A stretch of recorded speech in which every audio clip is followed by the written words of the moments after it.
Hello there. This is Arthur Bush. You're listening to Radio Free Flint. Happy New Year. Start the new year out with something a little different. Drone music. That's our subject today.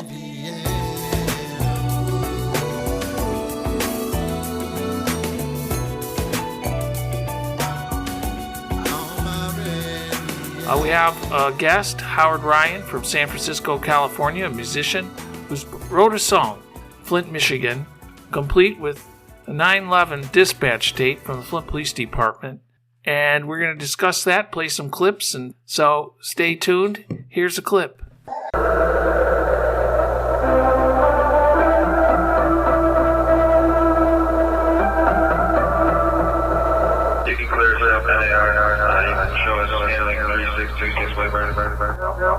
Drone music is a subgenre of electronic music.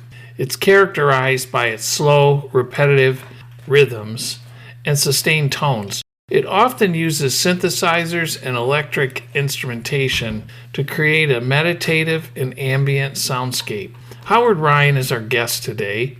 He's a musician and a composer who is known for his work in the drone music genre. He has released several albums and EPs that showcase his unique style of electronic music, which often incorporates elements of experimental and ambient sounds. Ryan is known for his ability to create immersive and atmospheric soundscapes that draw the listener in and transport them to another world. In addition to his solo work, Ryan has also collaborated with other artists in the drone music scene and has performed at various music festivals around the world. Our guest today, Howard Ryan, is from San Francisco, California.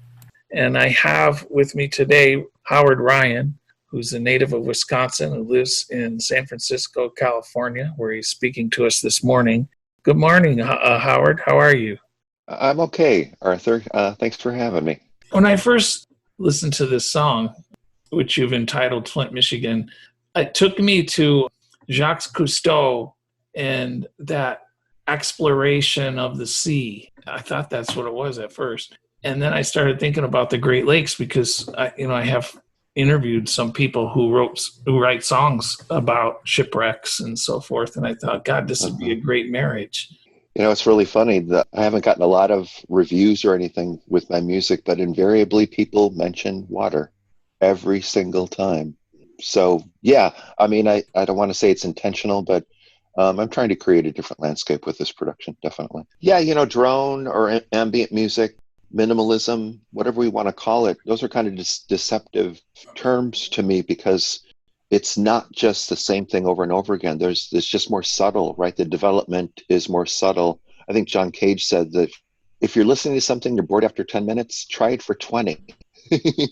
And I think that gets it, right? Like if you're bored, you're the one who's boring. It's not the piece. And if you're really listening, there is a development going on. Or, you're just brought, like you said, right? Like you're brought to a quieter place, a meditative place where you're sitting with your own thoughts and your own history and your own experience with your thoughts of Flint or whatever else is going on in the song. I think the Flint song hopefully is a little deeper than just being about Flint, Michigan. It's kind of an allegory. So you're trying to make a bigger statement about society. You weren't really talking about politics, but you're talking about social problems.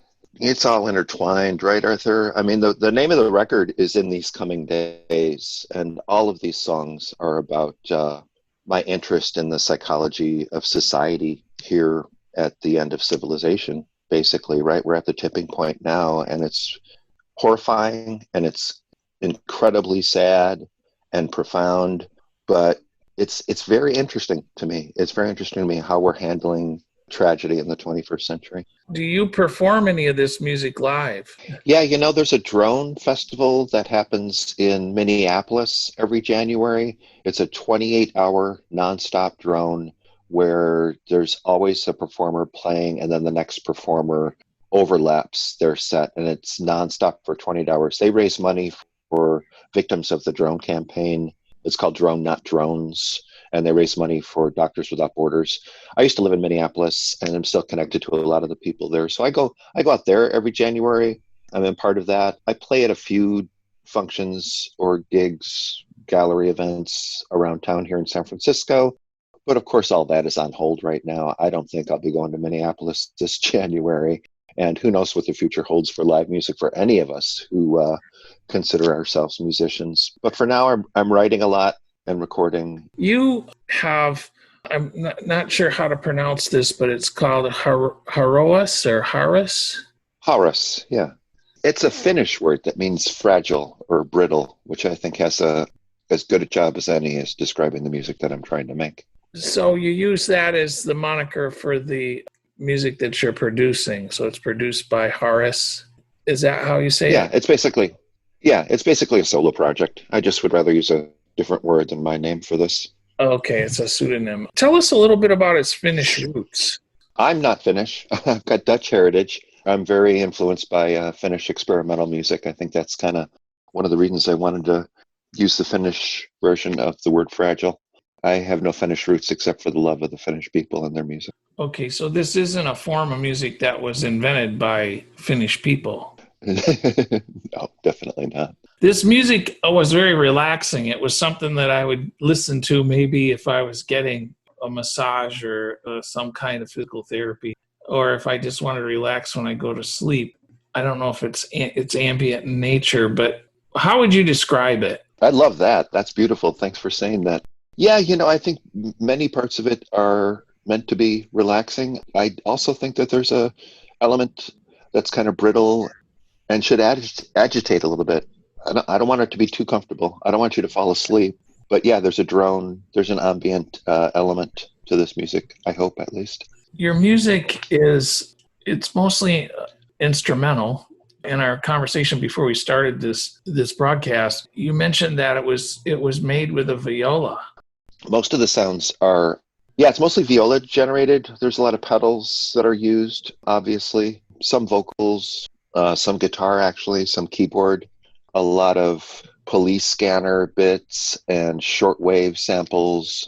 I really love radio sounds. I try to incorporate a lot of different sounds to come up with something. Are you playing these instruments yourself, or do you have Yeah, I grew up playing violin as a child, then was in a bunch of punk bands and did some electronic music utilizing some of those shortwave sounds I talked about. And most recently just started playing strings again. So I bought a viola, kind of helped inspire this project. Do you use computer-aided sound as well? I only use my computer for editing. Computers are really great for editing, but I still record on tape like the old days. I have a 4-track tape player in the studio, and I get it all on tape, and then I mix down to the laptop and do the editing on the laptop. What is your musical background? Well, like I say, I grew up playing violin, grade school and high school. I studied under Geraldine Jennings, who used to study under Leonard Rose, who was one of the great cellists of the early part of the 20th century. So I was really lucky in a small town in Wisconsin to have her settle there and help teach children strings. In the early 80s, when I was in college, I started getting into punk and was in a couple of kind of quote-unquote punk bands. Worked in a record store for a while. I was involved in radio out here when KUSF was still on the air. I was the music director and one of the DJs at KUSF. And then when they got taken down, got bought out, transferred, it was time to find a new music project. Music's always been a part of my life. And DJing and being involved in community radio was a really great fix for that, taking my ego out of it and just trying to, bring music to the masses and serve the community. So when that went away, I started this Hauras project. And yeah, it's been pretty satisfying, especially, here in lockdown and sheltering and, it's kind of an isolation that we're dealing with right now. And it really, really sets up the palette for recording by yourself. I mean, if you've got a band, you're kind of screwed right now. But, if you're a solo artist or a composer, I think it's a good time to get some work done. You wrote this song for Flint. How did it come to be that we ended up with a song about Flint? Well, that's a good way to put it. It just kind of came to be. I wouldn't say I have a process, but I don't really think, I got to write a song about this, or sit and write lyrics to a song and then go and sit at the keyboard and try to figure out where the song is going. It's a little bit more stream of consciousness for me. I'll find a mode or a melody that I'm really curious with and just try to develop it in the moment. With this song, I mean, you heard at the beginning of that little snippet that you played that It's just kind of a repetitive pattern that is a bit lulling, like you said. And then this phrase, "something in my eye," kind of came up, and this melody behind it, "something in my eye."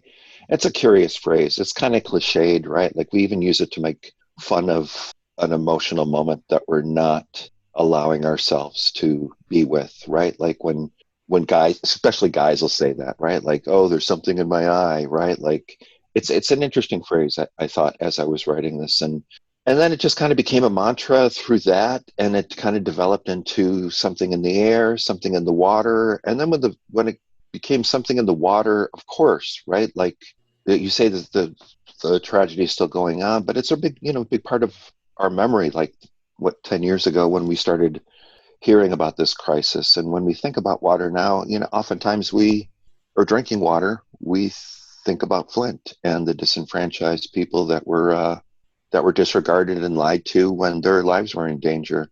It is about Flint, but it's more of like an allegory of the system that we live in and the choices that are made by the people in power that affect people of lower socioeconomic backgrounds and lives, and pretty much disregard them for financial reasons, which we saw with Flint, right? Like even when they were admitting that the problem was there, they weren't going about to fix it because it was too costly, right? And we're seeing that now, right? Where the economy is more important than the safety of people's lives right now in many ways that we're seeing from this administration. But those of us like you and I that are a little bit more advanced in years, we know this is really nothing new. It's definitely exacerbated. It's a lot more exponential than it was, but So your music is redundant in the sense that it lulls you almost as if you wanted to do meditation, this would be the perfect music for it, in my opinion. But it also is an allegory to Flint because this problem which started about a little over 5 years ago now, it drones on every day. And people are still coming to churches and community sites where they're getting water because they still don't have water. Nobody solved all the problem yet. Some people have what they think is clean water, but a good number of people don't trust the water, don't trust the people telling them that it's okay to drink. But your music captures that resonance of the same old kind of thing, but in a beautiful way. I mean, your music's beautiful, but it gives that repetitive feel to me anyway. Was there any thought about that? Like you can draw the picture and all of us can, I forget what they call it, a Rorschach test or something. oh yeah, you'll all see and hear what you want to hear. Some other artists that have done songs about Flint and done songs with water in mind, which this song has water in mind, at least at the end of it, that I remember the lyrics. They talk about it having this driving rhythm, and whether that be in your style of music or whether it be rock and roll, all of these songs that I'm listening to do tend to have that Motor City, Vehicle City sort of, assembly line kind of feel. The show must go on. And I think you spoke to that a little bit earlier, that no matter what, the economy is still rolling and the people be damned is pretty much what you're trying to say, I think. Well, I'm a co-opper too. Like I'm one of the worker owners at a bakery out here in San Francisco. We all should know, if we don't know already, that there is no economy without people, that workers create wealth. It's not the CEOs that go out and just do it. You can't do it without labor. And for people to think that the economy is more important than the lives of people are just living ass backwards. These shameful leaders and Wall Street folks are, I'm not a religious person. I don't like to throw the word evil around, but if I were, they'd be on the list. Well, let's listen to some more of this. I'm going to advance my play here. I'd like to play some more of this song. Here we go.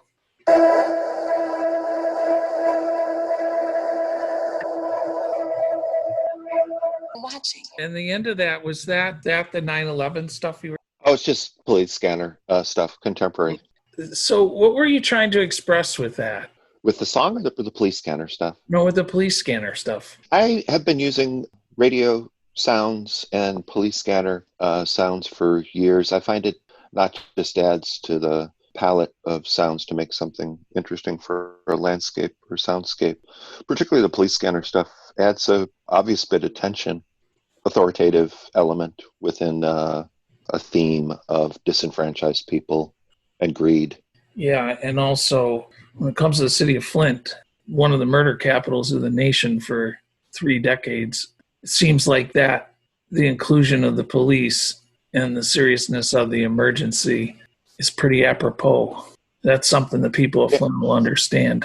Good. Yeah, I hope so. I mean, I've got some strong feelings about the police and the system that we live in that uses the police as such a strong element of control, keeping people down.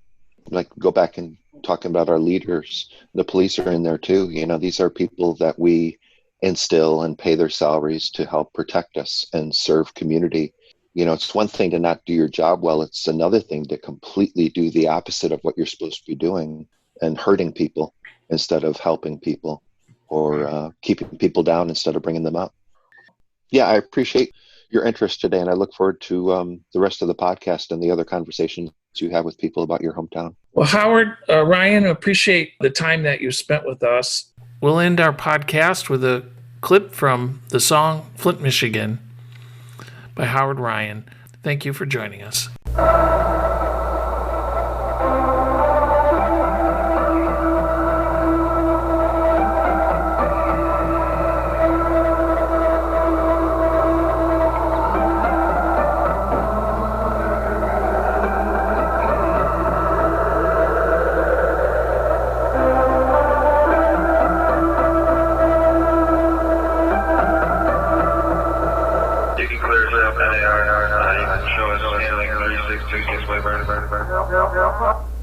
If you like this podcast and others, please sign up for our mailing list. It's free. You can do so at radiofreeflint.media.